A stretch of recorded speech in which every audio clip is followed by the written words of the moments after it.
जी। और भैया पहले गाना लगाइएगा जहानाबाद मुड़वा पर, उसके बाद कोई गाना लगेगा। पहले लगवा दीजिए जहानाबाद मुड़वा पर।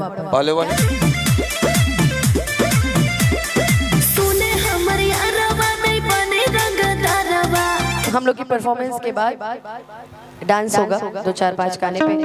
जहानाबाद जितने गाने सारे बजा दिए जाएंगे यहाँ पे, जितने गाने सब बजा देंगे। सी करिएगा तो सी दोनों गा लेंगे आप। सी कंफर्टेबल रहेगा। Hello hello. अच्छा सी शार्प पे कर दीजिए फिर। तो सुनना तू आदमी के हेलो हेलो। कोई बात नहीं, कहीं से भी मानो हमारे आपका प्यार है, दिलदार है, सदाबहार है। तू ही तो जान हो, तू ही परान हो। चंदन भैया आ जाएंगे। हेलो। तू ही तो जान हो, तू ही परान हो। हम चबका के चाट मारे उल्टा बड़ा बड़ा। तू ही तो जान हो, तू ही परान हो, तू ही तो जान हो, तू ही परान हो।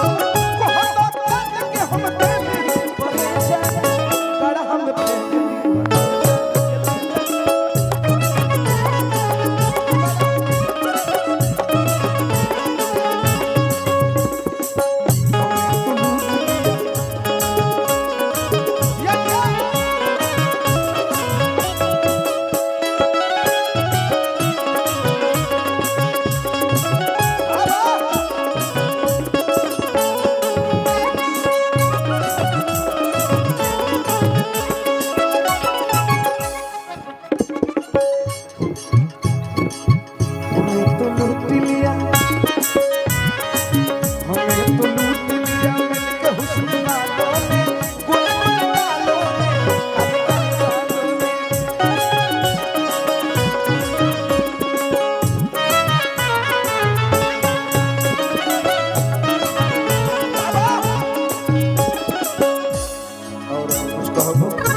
आप कह रहे थे ना, इसलिए मैं थोड़ा सा चुप हो गई।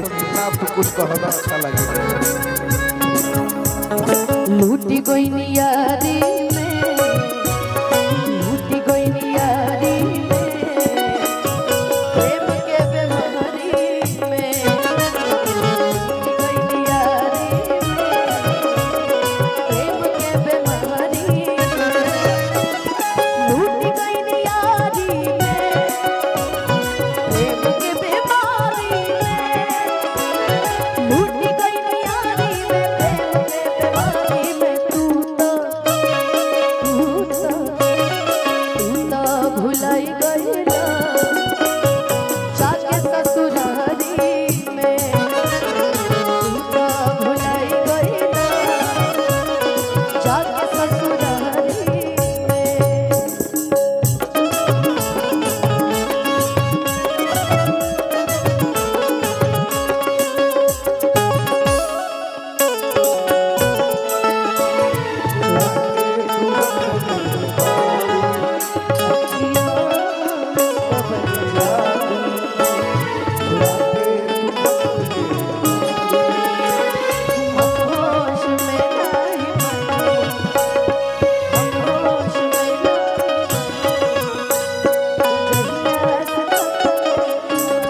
वैवाहिक समारोह में आए हैं, तो उधर रंजन भैया डांस कर रहे हैं, हमारे चंदन भैया डांस कर रहे हैं, इसलिए कहना है ना दहेज में सामान चाहिए, ना ही बाबा के मकान चाहिए, ना दहेज में सामान चाहिए, ना ही बाबा के मकान चाहिए।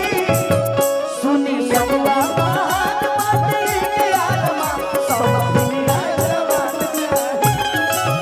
सुनी अगुआ बात बातें के आलमा सब दुनिया जवान।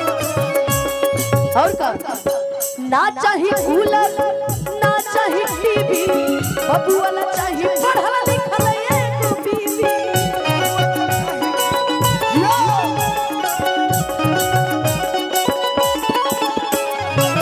ना चाहिए कूलर ना चाहिए टीवी, बबू वाला चाहिए पढ़ल लिखल एगो बीवी।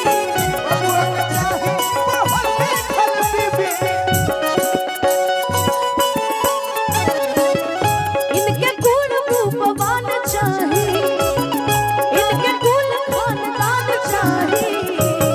सुनी अगुआ महान बट एक यार मान, इनके साली सयान चाहिए। सुनी अगुआ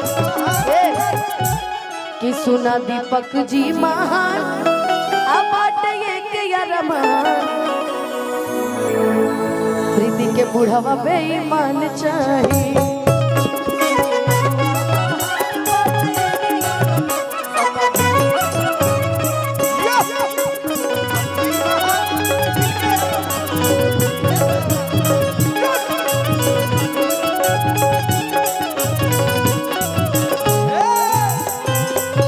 गाने का फरमाइश था चंदन भैया के, दूसरी गाली कर दीजिएगा थोड़ा।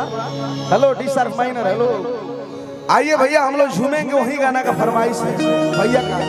अनु भी गाएंगे बड़ी जी मेरे पास। मैं चाहूंगी चंदन जी और भैया पहले गाना लगाइएगा जहानाबाद मोड़वा पर, उसके बाद कोई गाना लगेगा। पहले लगवा दीजिए जहानाबाद मोड़वा पर, पहले वही प्रीति जहानाबाद मोड़वा पर। और चंदन जी सुनिए ना, लगाओ भैया जल्दी, नेट काम कर रहा है। तोरे चलते हो जाई मर्डर जहानाबाद मोड़वा पर। हाँ भाई, वो गीत भी बहुत जहानाबाद के लिए टॉप पे रहा, तो उसी गीत को पहले बजा दिया।